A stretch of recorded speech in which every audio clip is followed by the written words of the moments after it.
So today, Apple is going to live stream their iPhone 11 event on YouTube.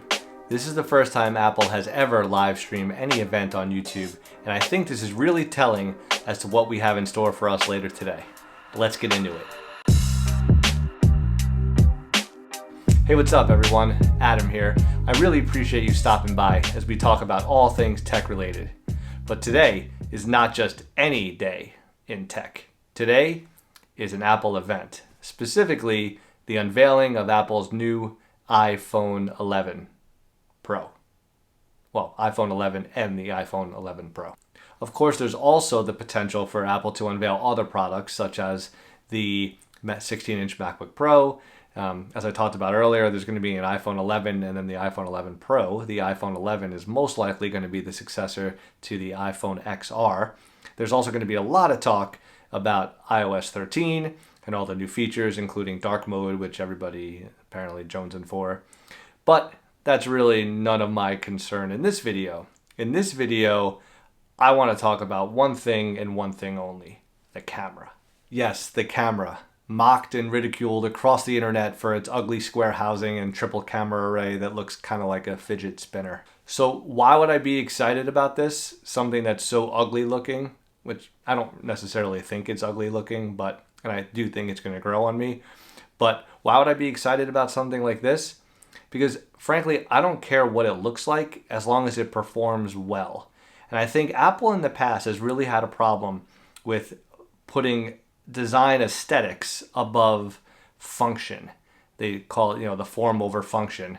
And I've often complained to myself and anybody who wants to listen about how I wish Apple would get back to doing more function over form. And I think this camera housing is an example of a direction that Apple is going to be going in. Listen, I don't care what the camera looks like as long as it performs well. And I think this camera is going to perform better than just well. I think this camera is going to give the Google Pixel a run for its money. And frankly, I think it's going to surpass the Google Pixel. And I think the whole broadcasting live on YouTube is a little bit of a tell as to who they're going after. And I think they're going to take a direct aim at the Google Pixel on their own platform. And why would that be the case? Because I think Apple has a little bit of a chip on its shoulder. Apple used to be the hands-down camera leader, and that really has waned a bit, more than a bit, frankly. And Google itself actually went after the iPhone with their Pixel 3a advertisements, going after Phone X, which we all know who they were going after.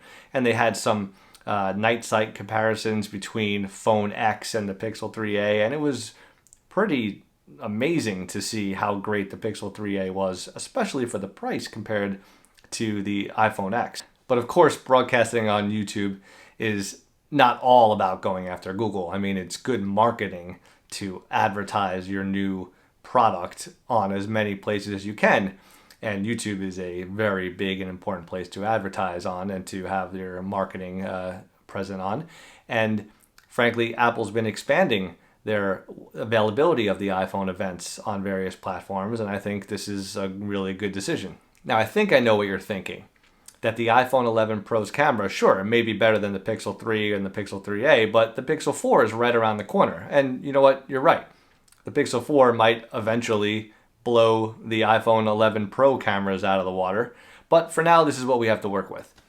Also, I think if Apple does directly go after the Pixel, I think in the Pixel event, you're going to see Google go again directly after Apple, and we have ourselves a little camera smartphone war, which I think is great because the consumer is going to win. So let's talk about the iPhone 11's new camera. Rumor has it, and let's be realistic, rumors have pretty much been confirmed across the internet, that you're going to get a triple camera array. You're going to get the normal camera, the normal camera lens, you're going to get the telephoto lens, and then you're going to get the wide-angle lens. This wide-angle lens is a 120-degree viewing angle that you're also going to be able to use for 4K 30 FPS recording. Now, the wide-angle lens is something I'm really excited about because my S10 Plus currently has it, the new Notes have it, and I think it's going to give such added depth to photography on the iPhone. People are going to love it when they see it, and I know a lot of iPhone users tend to just be iPhone users for life, so they might not even know what they're missing. Also, the rumor has it that you're going to get live photo enhancements where you're going to have, instead of 3 seconds, you're going to have 6-second exposure clips, which I think is great because I have 19-month-old twins, and anything that can capture a little bit more of what they're doing would be really fun to see. So even with all those new features, the conversation is still centered around the aesthetics of the camera bump and that triple camera array and how it looks over how it functions. That seemingly is what the majority of the conversations that I've seen on YouTube and Twitter and everywhere else on the internet. But that square camera bump is what has me the most excited about the new iPhone's camera. And why am I excited for this new square camera bump? Because that camera bump has the potential to hold a larger lens unit and with it a potentially larger image sensor. So why does the larger image sensor and that square camera housing have me excited? Because with it comes the potential for greater resolution, greater quality, greater dynamic range, greater depth of field, and that's also going to improve the bokeh effect, which is that blurring of the background in portrait mode, which I believe all 3 lenses now are going to be able to help with. But even with all that being said, there's one more thing that a larger image sensor has the ability to help with, and that's with low light photography.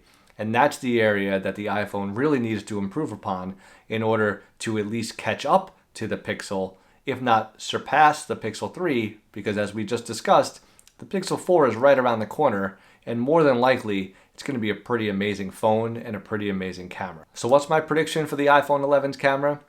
My prediction is that the iPhone 11's new camera is going to not only catch up to the Pixel 3, but surpass it in both image quality and low light photography. And really, it has to, because with the Pixel 4 coming out, Google is going to expand its lead.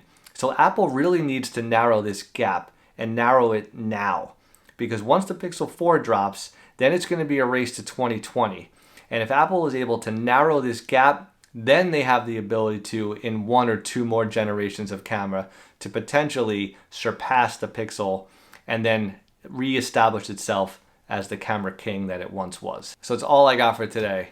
I'm really excited about the Apple event. I'm sure you are too. We're both going to be watching. I hope you really enjoy it. If you want to have a conversation, I'm always available. Hit me up on Twitter. If you like this type of content, hit the subscribe button, that little notification bell. That way you will get notified about all my new videos. Thanks for stopping by. Really appreciate you spending some time, and I'll catch you in the next one.